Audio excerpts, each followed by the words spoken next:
एक बड़ी पुरानी कहावत है, कहते हैं तब पछताए होत क्या जब चिड़िया चुग गई खेत। डोनाल्ड जे ट्रम्प, इनका एक ट्वीट आता है और इस ट्वीट में क्या लिख रहे हैं ये, हमने ट्रिलियंस ऑफ डॉलर खर्च किया नाटो पर, इटली पर, और इनके प्राइम मिनिस्टर ये सोच भी नहीं सकते हैं हमने ईरान युद्ध के लिए, जो कि एक बहुत गंभीर परमाणु खतरा था, उसके लिए हमने मदद मांगी, हमने वर्षों तक, दशकों तक उनकी रक्षा की, लेकिन जब हमने उनका परीक्षण किया तो वो हमारी रक्षा करने के लिए नहीं आए। ये ठीक नहीं है, ये बढ़िया नहीं है। President Donald J Trump. अब ट्रम्प का गुस्सा तो नाटो के ऊपर फूट रहा है, इटली के ऊपर भी फूट रहा है। हालांकि इटली के साथ इनका थोड़ा अलग केस चल गया है। हुआ ये है कि मेलोनी के साथ फोटो को लेकर हुई तकरार, और उस तकरार ने मामले को और बढ़ाया। ऊपर से ईरान की ये डील, जिस तरीके से ईरान इंसल्ट किए जा रहा है, उसके बाद भी अमेरिका को डील करनी पड़ रही है। इस तस्वीर को देखिए, इस वीडियो को देखिए, कितना ज्यादा टेंशन वाला माहौल था। जब वो लोग निकल गए ईरानी डेलीगेशन, तो फिर जेडी वेंस पहुंचे और यहाँ शहबाज शरीफ और मुनीर से बात कर रहे थे। शहबाज शरीफ के चेहरे का तो रंग उड़ा हुआ था। वो ये कह रहे होंगे कि तुम्हारे रहते हुए ये लोग निकल गए, इन्होंने फोटो नहीं खिंचवाया, हमारा अपमान किया। खैर, तो अभी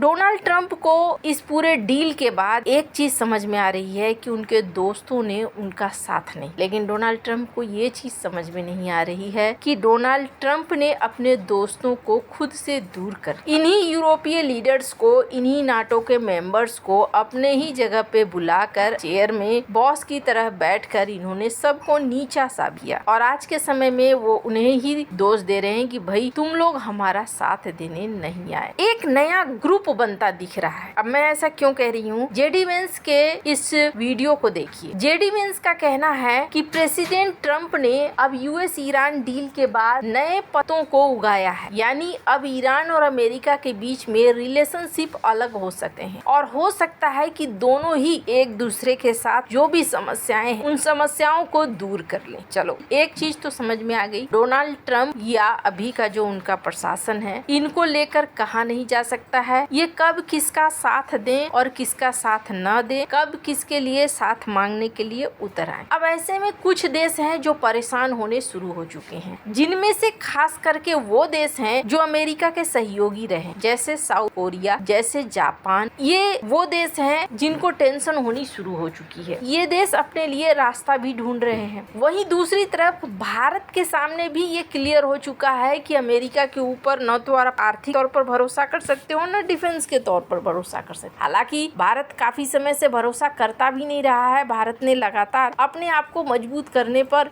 समय लगाया है, पर इस बीच ये भी देखने को मिल रहा है कि भारत हर चीज की तोड़ और काट ढूंढ रहा है। अभी अगर आप सोशल मीडिया पर जाएंगे ना, तो एक चर्चा खूब देखेंगे आप, जिसे आप कह सकते हैं कि इंफॉर्मेशन वॉर का हिस्सा है। ब्रह्मपुत्र नदी पर चाइना बांध बना रहा है। ये हमने कब सुना था, और अभी भी आपको वही मिलेगा। लेकिन ये नहीं मिलेगा जल्दी कि भारत भी इस ब्रह्मपुत्र को काउंटर करने के लिए जो समस्या चाइना खड़ी करना चाहता है, काउंटर करने के लिए काम पर लग गया है। वैसे ही और भी एक बड़ा काम पर लगा हुआ है, जिसकी आहट चाइना को सुनाई देने लगी है। अभी हाल ही में वांग यी पहुंचे थे मंगोलिया, आपको याद होगा। वांग यी ने यहाँ पर मुलाकात की और कई परियोजनाओं का शिलान्यास किया, शुभारंभ किया। मंगोलिया को याद दिलाया कि भाई जब भी तुम्हें पड़ोस में देखना हो, हमारी तरफ देखना, हम तुम्हारे बढ़िया वाले पड़ोसी हैं और हमेशा से अच्छे वाले पड़ोसी रहेंगे। चाइना के अंदर ये खलबलाहट क्यों है? क्योंकि स्क्रीन पर आप एक आर्टिकल देखिए, यूएस पैसिफिक कमांड के डिप्टी कमांडर, इन्होंने मंगोलिया को विजिट किया और इन्होंने कहा कि भाई हम तुम्हारे साथ थर्ड नेबर का पार्टनरशिप करने को तैयार हैं, चलो भैया साथ मिलकर आगे बढ़ते हैं। और ये विजिट एक दिन के लिए नहीं थी, ये मल्टी डे विजिट थी। अब इसका क्या मतलब है? अब इंडो पैसिफिक में से इंडो तो निकाल दिया, फिर क्या? चाइना तो खुश हो रहा था, इंडो पैसिफिक से उन्होंने इंडो निकाल दिया हो, लेकिन इतना जरूर है कि पैसिफिक में चाइना को घेरने की तैयारी जरूर चल रही है अमेरिका। मंगोलिया की लोकेशन ऐसी है कि इस लोकेशन से चाइना को काउंटर करना आसान है, और इस जगह पर अगर बैठ गए तो फिर एक तरफ चाइना और अगर अमेरिका की बात करें तो दूसरी तरफ रूस है, इन दोनों को हैंडल किया जा सकता है। और जहाँ तक रही बात मंगोलिया की, तो मंगोलिया के साथ एक सीन और है, और वो क्या है? मंगोलिया के साथ सीन ये है कि उसके पास खनिज तेल का भंडार व्यापार खूब है, जनसंख्या है थोड़ी सी, यानी उनके अपने जरूरत के हिसाब से कई कई कई गुना ज्यादा है। यही वजह है कि चाइना दौड़े दौड़े भागे भागे पहुंचा हुआ था और वांग यी यहाँ पर याद दिला रहे थे कि तुम हम चड्डी बड्डी हैं, बहुत पुराने दोस्त हैं, मित्र हैं। और वैसे चाइना की डिपेंडेंसी भी मंगोलिया पर खूब है। 60% कोयला चाइना खरीदता है मंगोलिया से। और हाल ही में क्या हुआ, कॉपर बेच रहा था मंगोलिया की एक माइन से, रियो टिंटो माइन। यहाँ पर प्रोटेस्ट होने लगा कि हमें चाइना को नहीं भेजना है, हम चाइना को नहीं बेचेंगे, अब हम अपने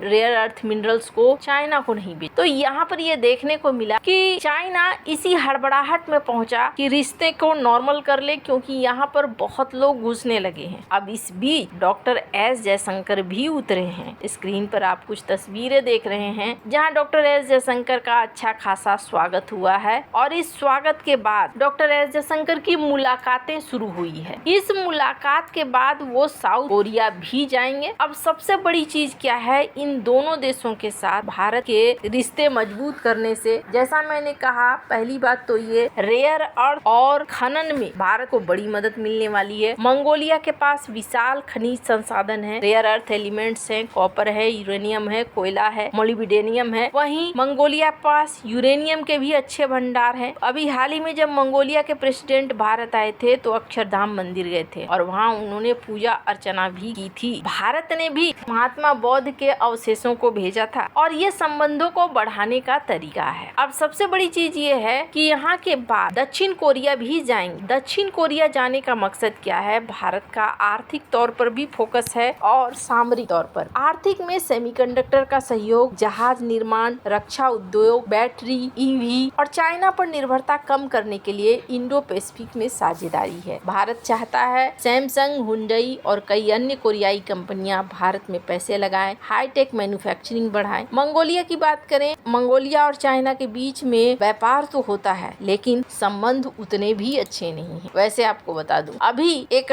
अंदाजा लगाइए कि मंगोलिया की तरफ से भारत को न्योता दिया गया और बुलाया गया। खास तौर पर स्क्रीन पर उनकी ट्वीट देख सकते हैं जिस पर डॉक्टर एस जयशंकर वहां जा रहे हैं। मंगोलिया भी चाहता है कि थर्ड पार्टी से कांटेक्ट बनकर रहे। आपको क्या लगता है, कमेंट कर अपनी राय जरूर बताएं। जल्द मिलते हैं अगले वीडियो में नई खबर के साथ।